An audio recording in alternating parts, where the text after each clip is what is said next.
Assalamualaikum. Salam. Selamat pagi. Baik. Apa khabar Ikhwan Group? Baik. Sangat baik. Amat baik. Oh yes, yes, yes, yes.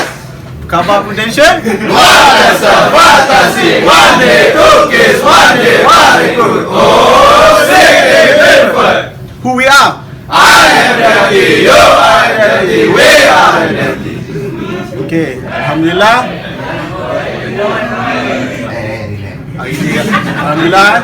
Hari ni ramai seronok tengok. Sebelum saya mulakan saya punya morning sharing hari ni, marilah sama-sama kita sedekahkan Al-Fatihah kepada ibu ayah kita, kaum muslimin muslimat, klien-klien kita, ataupun sama ada orang yang masih hidup ataupun telah meninggal dunia. Al-Fatihah.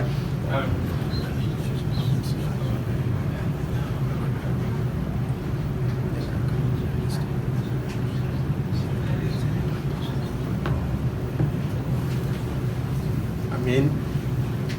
Okay, sharing saya pagi ni, saya nak cerita bagaimana tips untuk atasi rasa malu dalam berniaga. Okay, rata-rata yang ada dekat sini ada yang mungkin ada perasaan malu bila mula-mula nak berniaga, betul? Kan? Termasuklah diri yang bercakap ni. Saya mula-mula pun sebab kita masing-masing dalam bidang yang berbeza-beza, betul? Ada orang kerja sebelum ni kerja macam ni. Kalau orang yang sebelum ni macam background sales, dia dah biasa. Sebagai contoh Abang Amal, Abang Nasi, Abang Meh, so orang yang dah biasa bercakap dengan orang. Macam saya tak biasa bercakap dengan orang. Cakap kambing Cakap kambing Tak ada. Saya biasa saya tak cakap dengan orang yang maksud dia tu, saya cakap dengan foreigner lah, orang Bangladesh, orang Indonesia. So kita rasa bercakap tu biasa. Okay. So bila kita nak berniaga ni, kita nak contoh bisnes takaful kita ni lah, bercakap tu perlu, cakap dengan orang tu perlu. Kita perlu atasi rasa malu tu. Sebab kalau kita tak cakap dengan orang, kan, macam mana kita nak berniaga, macam mana kita nak cerita dekat orang pasal manfaat takaful, betul? Takkan kita nak cerita kat WhatsApp je. Ada setengah prospek ni kita tak boleh cerita melalui WhatsApp. Kita kena jumpa, kita kena pergi cari dia, cakap dengan dia depan-depan. Sebab setengah orang dia tak suka kalau kita cerita melalui WhatsApp, melalui social media. Dia lebih suka kalau kita cerita secara berdepan. So hari ni saya nak ceritakan tips macam mana nak atasi rasa malu tu. Okay? Yang pertama, berdoalah kepada Allah Subhanahu Wa Taala dengan doa yang spesifik. Okay? Pagi-pagi kita bangun subuh, kan, kita solat, kita doa lah, kita minta kepada Allah, ya Allah ya Tuhanku, permudahkanlah urusan aku hari ni, permudahkanlah segala urusan kawan-kawan aku, permudahkan segala urusan klien-klien aku, supaya hari ni aku tak, orang cakap apa, hari yang aku lalui ni dia bukan hari yang sia-sia. Faham? Okay. Lepas tu yang kedua, kenali diri sendiri. Okay. So kita kena tahu, ambil tahu diri kita sendiri. Okay, setiap orang dia tak sama tau. Macam contoh macam Aan ke Altaf ke, tak sama. Aan lain, Altaf lain. Dan contoh kan, Eddie lain, Rejab lain. Setiap orang dia berbeza-beza.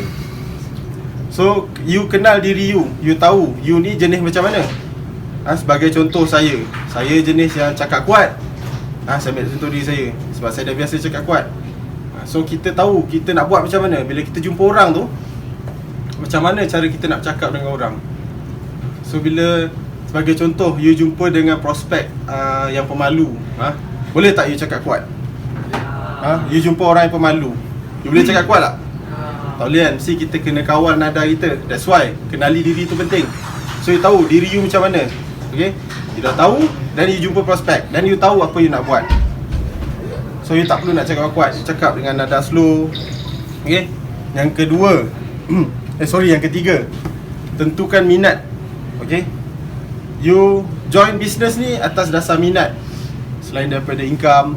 So of course you minat. Okay, minat tu je tak cukup, you kena tentukan lagi minat you. Sebagai contoh, dalam bisnes kita kita minat cara macam mana, ataupun kita minat nak jual produk apa. Let's say sebagai contoh, kita ada 4 produk. Produk mana yang kita minat, produk mana yang kita lebih mahir. Okay, sebagai contoh kita ambil Anugerah Plus Medical Card. Kalau you minat, secara automatiknya you akan ambil tahu lebih pasal benda tu. Betul tak? Kan, you minat kat seseorang. Sebagai contoh kita minat kat orang ni, minat perempuan ni, kan, kita cerita pasal contoh kita bujang. Bila kita minat kat orang ni, secara automatik kita akan ambil tahu pasal dia, apa dia suka makan, hobi dia, kan, dia suka main apa. Betul tak? Sama juga kita aplikasikan benda tu dalam bisnes kita. Bila kita minat, secara automatik kita akan ambil tahu. Betul tak? Betul. Macam Syira kan, minat apa?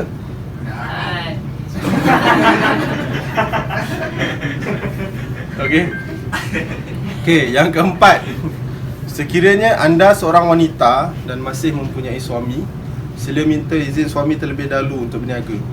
Lebih bagus untuk melibatkan pasangan agar dia tahu apa yang kita buat. Maksud dia kat sini, macam Pizza kan, dia of course dia minta izin suami dia nak keluar kerja, kan. Kalau isteri-isteri yang bekerja ni, dia mesti minta izin suami. Bila minta izin suami, secara automatiknya dapat apa? Keredaan. Dia betul. Pandai Zahid. Ini lah. Sebab dia minta ke isteri. Awak minta izin isteri ke pagi tadi? Apa ni? Tak semestinya. Takkan isteri je nak minta izin suami. Suami pun kadang kena minta izin isteri juga. Betul. Baru sama-sama. Kalau dia minta izin hujung bulan je. Okay? So minta izin. Bila minta izin, suami izinkan ataupun isteri reda. Dia reda kita kerja. Okay, yang hari ni abang nak keluar kerja ni, salam tangan isteri, cium dahi ke, cium anak ke, kan. So bila you dapat keredaan, you rasa seronok tak? Dia tengok isteri you, dia cakap hati-hati Lepas tu dia tanya, hari ni pergi kerja naik apa? Motor ke kereta? Hari ni naik motor. Hari ni naik motor sebagai contoh lah. So you rasa seronok lah. Isteri you dia bangun tau. Dia bangun nak bukan nak sambut you punya pemergian tu. Maksud dia macam support. Yes. Saya nak balik Terbalik. Maafkan saya. Dia support you nak pergi kerja kan. Cara Rejab kan pagi tadi kan, wife work from home tu kan, nak keluar tadi, salam tak? Cium isteri tak? Isteri cakap apa? Boleh cepat.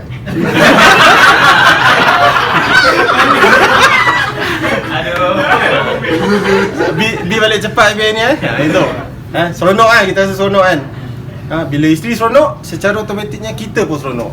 Tu maksud dia. Kita minta izin. Tak kisahlah minta izin suami ke, minta izin isteri ke. Seronok kan pergi kerja kan. Betul tak? Ni kalau contoh, sampai contoh semalam bergaduh. Dah bergaduh ni kan, lepas tu seorang menghadap kanan, seorang menghadap kiri, anak duduk tengah. Esok pagi pergi kerja, nak salam isteri pun kita rasa macam, kejut isteri pun malas lah, semalam ada benda tak kena. Seronok tak hari tu? Satu hari tu kita rasa seronok tak? Kan, satu hari tu rasa tak seronok, betul tak? Kalau saya sebagai contoh, kalau saya gaduh dengan isteri saya, bila saya nak pergi kerja, kalau saya tak salam isteri saya tak salam, tak cium tangan saya rasa tak seronok hari tu pergi kerja. Rasa tak best lah. Sebab saya rasa macam ada benda saya buat yang tak seronok lah. Ada setengah orang dia boleh je, lantak kau aku lelaki kan, aku suami pergi kerja. Saya tak boleh. Secara jujurnya saya tak boleh. Yang lantak tu pun sama juga sebenarnya. Yang lantak tu pun sama juga sebenarnya. Sama kan. Alam je lantak lah. Tapi sebenarnya dalam hati tu tak tenang. tak tenang je kan. Bila WhatsApp isteri kan, tanya sepatah, jawab sepatah kan. Tu yang tak seronok tu. Kita nak buat kerja pun tak boleh. Betul tak? Betul. Okey. Yang kelima, yakin dengan bisnes atau produk yang hendak diusahakan. You yakin tak dengan produk? Yakin. Saya yakin. Yakin. Produk apa yang you paling yakin sekali? Produk Warisan. Warisan setiap orang berbeza-beza. So kita kena yakin lah.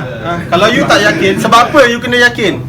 Bila you yakin dengan produk tu, secara automatiknya lagi sekali, you confident untuk present, untuk bagi tahu ke orang kenapa produk you bagus. Betul tak? Betul. Jadi nak jual kereta kan, you yakin you dah pernah pakai kereta ni. So you cerita, saya tahu kereta ni macam mana, saya tahu benda ni macam mana. Sama juga dengan produk. Bila kita dah tahu dan kita yakin dengan produk tu, kita tahulah macam mana. So kalau let's say prospek tanya apa-apa sahaja soalan dekat kita, kita boleh jawab. Sebab you yakin dengan produk you. Dia cakap, betul ke? Benda ni boleh claim ke? Ya betul, boleh claim. Kita jawab dengan yakin. Keyakinan you tu membantu untuk prospek you lebih percaya. Okay?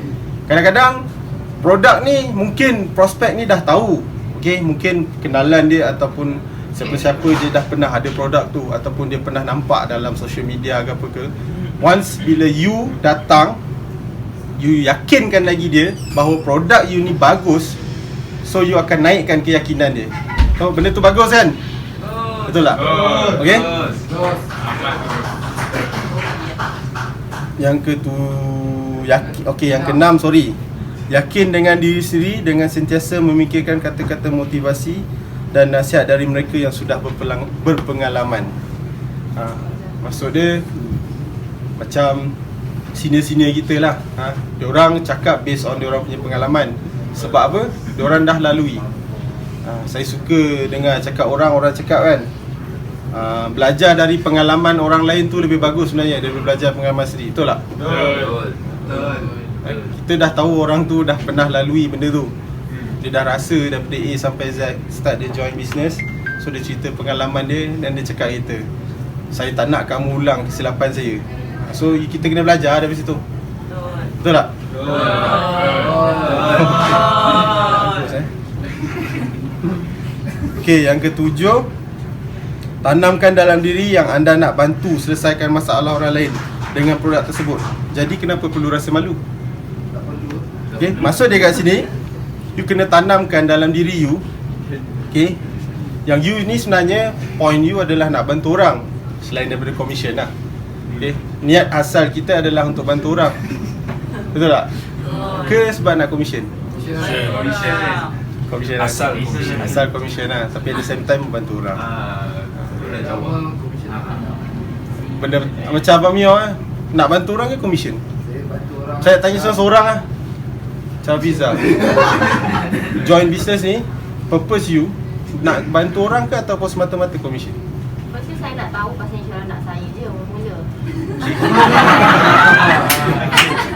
Tapi after kena approach tu untuk jadi agent tu, minta izin suami dulu.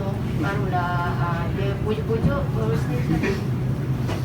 So you punya perasaan tu adalah lebih pada ingin tahu Okay. Kalau macam apa ni? Bantu orang. Bantu orang. Ya ke? Bantu orang Okay, macam Abang Reda? Secara jujur memang sebab komisen lah. Sebab commission Secara tak jujur? Secara tak jujur je. Betul. Kita tak tahu je. Saya commission lah. Okay, Abang ni? Commission dan turnover urut. Sama lah. Equal. Kejap. Mula-mula saya nak commission. Then bila jual bisnes ni saya belajar kita sama-sama tolong orang juga. Kita bagi aja. Pandai je. Commission Zahin. Jadi commission dalam bisnes tu tolong orang juga. Amir? Amir?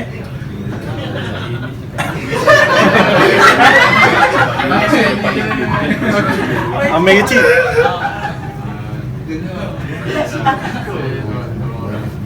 Tolong orang lah.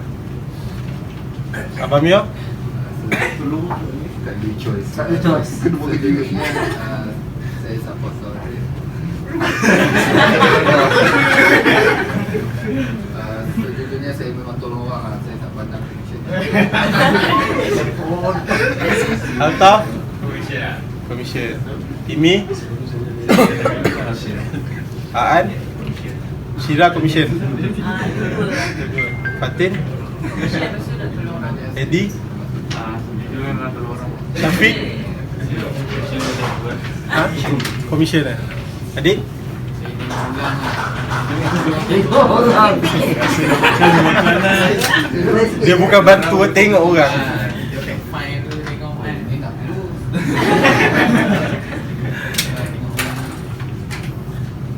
Abang Nasir? Dulu. Abang Meh?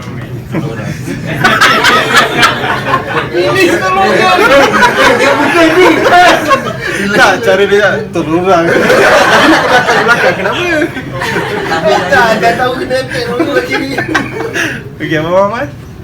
First commission, and then bila orang dah start claim baru nampak secara tak langsung benda tu sebenarnya tak langsung. Okey. Abang Udi? Saya first nak tukar kerja.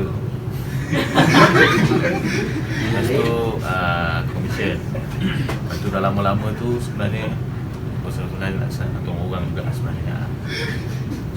Sebenarnya tak ada betul, tak ada salah pun. Yang penting niat.